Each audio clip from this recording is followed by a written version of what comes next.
What's up, Royal babies? Powers King, baby, back here with another video. And y'all see today, I actually almost forgot to make this video. Like, you know, the videos are like in a list like that, and then I made and I skipped this one, and now I'm looking, I'm like, shit, hold on. I make 6 videos a day, and there's 5 over here. How the fuck did that happen? I say, okay, I didn't make the Khabib video. Anyways, but y'all see today, we got the story of Khabib. We got the story of Khabib Nurmagomedov. You know what I mean? Hey, I'm pretty sure I'm getting better. Nurmagomedov. You know what I mean? I'm getting better at saying his surname. I'm pretty sure I'm perfect at this point. But anyway, let's just get into the video. The story of Khabib Nurmagomedov. And yeah, let's just get into the video. Before we get into it, I'll make sure you hit the subscribe button. Join the Royal Babies. Because I am Royal, you are Royal. On this channel, I react to sports videos. You know what I mean? Anything sports. Yeah, let's go, bro. Let's go. ATM. The UFC All things MMA. lightweight division has been home to many of the sport's most iconic fighters. Standing above them is a man that not only won championship gold, but remained undefeated throughout his career. Unquestionably one of the sport's most dominant competitors. Hey, this man's wrestling?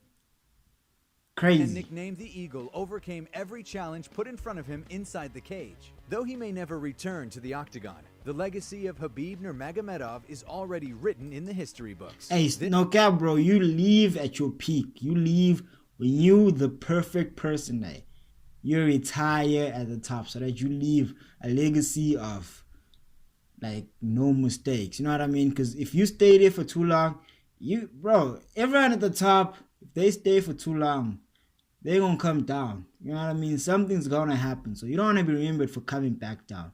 You want to be remembered for getting there and bang, you're gone, my nigga. This is the story. You become a myth. You become a legend. Nurmagomedov. That's what what happened. Sildi in Dagestan in 1988, Khabib was born into a fighting family. His father, Abdulmanap Nurmagomedov, served in the army before becoming a coach in the martial art of Sambo. In September 2019, Abdulmanap was entered into the Russian Book of Records for training and coaching the most combat Sambo champions. He was the senior coach of the national team for Dagestan and was bro, Khabib loves his father, bro. respected figure for it. As is the case with many he respects his children father in so Dagestan, much. he trained his 2 sons in martial arts from a very young age. When Khabib was just 7 years old, his father and 3 uncles moved all of their sons into the same house in Dagestan's capital, Makhachkala. The 16 boys lived together and trained together with no God dang, them niggas women in the house. Khabib took to martial arts very well at a young age after seeing his father coach so many athletes. One of the most legendary Khabib stories came from the time when his father would make him wrestle a small bear at the age of 9 to build his character. In 2005, bro, Khabib, how the fuck? This is a movie or some shit? Like, why the hell? Bro, stop playing with me. How the hell that shit gonna happen, followed bro? in his father's A fucking bear, bro. At 9. I mean, it's a small bear, but still, bro. in combat Sambo. Around the same time that he made his MMA debut, Khabib had won gold at the 2008 and 2009 Combat Sambo World Championships. He continued to build on his martial arts experience outside of MMA while competing in his first few professional fights. Combat Sambo wasn't Khabib's only chosen path, as he became a Eurasian hand-to-hand combat champion, a European pancration champion, and a North American Grappling Association champion. From his MMA debut in September of 2008 to October 2011, Khabib racked up a record. How the fuck do you be this humble and being this much of a winner, like winning in everything you go competing into? entirely in Russia and Ukraine. With an undefeated record and all of his accolades outside of the cage, Khabib was signed to the UFC and made his debut in January of 2012. Taking on Kamal Shalarus, Khabib opened up his UFC account with a 3rd-round submission. After a close fight with Gleison Tibau and a first-round finish over Thiago Tavares, Khabib was given a step up in competition with a bout against Abel Trujillo. Despite missing weight for the fight, the Eagle once again cleared this hurdle in emphatic fashion, setting a UFC record for most takedowns in a fight with 21. Khabib followed up that win with another. Bro, being taken down 21 times, shit, I'm telling you. In September of 2013, and built a 5-fight win streak in the UFC. He was then matched with another fighter on their own 5-fight win streak in Rafael dos Anjos. During the fight, Khabib once again showed his dominance and put the division on notice by beating another surging contender. Unfortunately, after a blistering start to his UFC career, Khabib's momentum came to a crashing halt. Suffering several long-term injuries, Khabib had multiple fights with Donald Cerrone fall through, as well as a fight with Tony Ferguson. His return to the octagon was planned for April of 2016, almost 2 years to the day from his last fight. Once again, the matchup was made with Ferguson, but ultimately fell through, leaving Nurmagomedov with a late-notice debutant in Daryl Horcher, who he ran through with relative ease. In Khabib's 2-year absence, Rafael dos Anjos, who he had beaten before his layoff, became the lightweight champion after dethroning Anthony Pettis in March of 2015. After a successful title defense against Donald Cerrone, Dos Anjos would pull out of a huge fight with Conor McGregor. Y'all know I love Conor McGregor, bro. McGregor would go on to engage in his 2-fight rivalry with Nate Diaz, leaving Dos Anjos free to defend his title against Eddie Alvarez in July of 2016. After Alvarez won the belt in the first round, it was presumed that Khabib would be the first in line for the new champion after his delayed return. However, much to Khabib's dismay, the title shot was instead given to featherweight champ Conor McGregor, who had recently won his rematch with Nate Diaz. Khabib was instead used as a bargaining chip to force Alvarez into the McGregor fight, and was matched with Michael Johnson on the prelims of the same card. After long periods of inactivity, this was the moment where fans once again took notice of Khabib, as he dominated Michael Johnson while talking to Dana White and his opponent in the process. Feeling disrespected for not receiving the next title shot, Khabib proceeded to call out Conor McGregor in his post-fight interview. Hey, and with it, this shit gets sad for me because I love Conor. Despite another massive win, Khabib's momentum was drastically slowed down. With Conor McGregor defeating Alvarez and pursuing a boxing match with Floyd Mayweather, the future of the lightweight belt was unknown. When Khabib was matched with Tony Ferguson for an interim title fight, the fight unfortunately fell apart once again.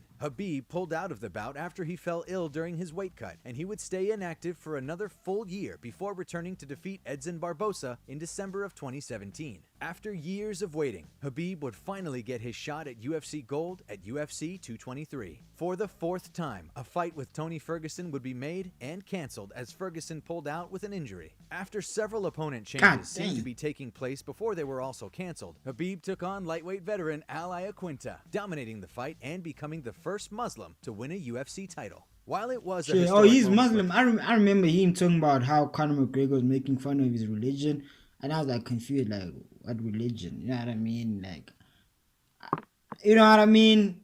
I mean, you should not make fun of people's religions, but I was like, what religion is he making fun of? Like, I just wanted to understand which religion is he part of, like, you know what I mean? Khabib.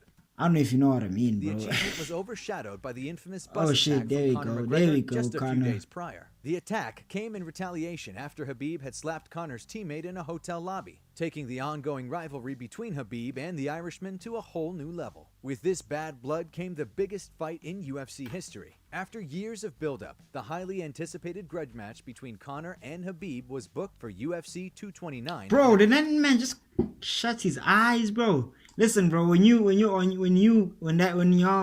staring when y'all have that stare down, you don't blink, you look that man in the eyes and anticipated grudge match.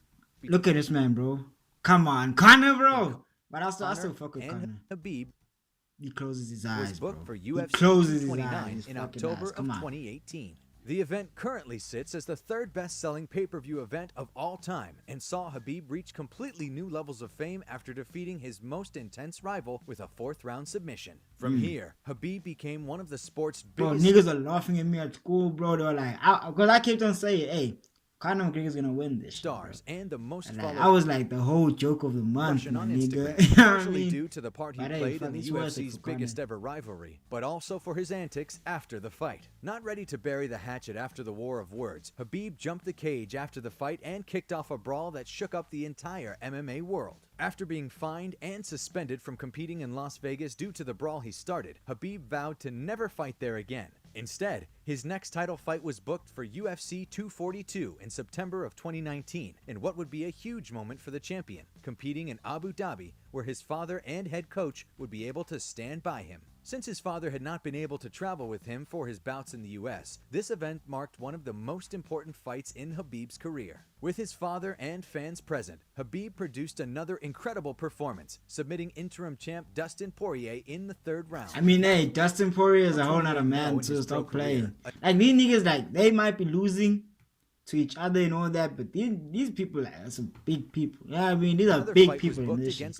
Whole champions. Was canceled due to the outbreak of COVID-19. With Khabib unable to fly to the US, Ferguson was matched with Justin Gaethje, who snapped his opponent's dominant win streak to become the interim champion. Khabib vs. Gaethje was set for UFC 254 in Abu Dhabi, though this time, Khabib's father would not be present. After contracting COVID-19, Abdulmanap Nurmagomedov tragically passed away on July 3rd, 2020. I remember. Just 3 months later, his son would once again defend his world title and unbeaten record with a second-round submission of Justin Gaethje. With the world watching Khabib, he fell to his knees in a wave of emotion. He then went on to explain that he had promised his mother he wouldn't fight without his father by his side, and would therefore be retiring. In one of the most emotional... Bro, like, you know what I mean? That reason to retire is like the saddest one, bro. But hey, this man is very humble. He doesn't really care that much about money, the money he's making in the UFC. So for him to just make that decision that, hey, I promised, so I'm gonna retire because the money really is not gonna do it for me. Like, it's very easy for him. But hey, I mean, it's not very easy for him. It's, hey, I don't know, it's easier for him to go by his morals than to chase the money and fucking break his morals. I don't know if you understand what I'm saying. I don't want to be taken out of context, but hey, captivating it's very sad, sports bro. history. It's very Khabib sad. left the octagon for what could be the very last time. With Khabib's father always dreaming of his son being 30-0, and several big fights still out there, the potential for Khabib returning is still there. Whether the Eagle chooses to return to the octagon or stay retired, his legacy is well and truly assured. As always, if you guys enjoyed the video, please... And he left at the top, so hey, he's gonna always be remembered for that. You know what I mean? But anyways, with that said, that is it for the video. Hope you guys enjoyed it. You know what I mean? If you did enjoy it, make sure you hit that like button, hit the subscribe button, join the Royal Babies, because I am Royal, you're Royal. With that said, that is it for the video. Peace.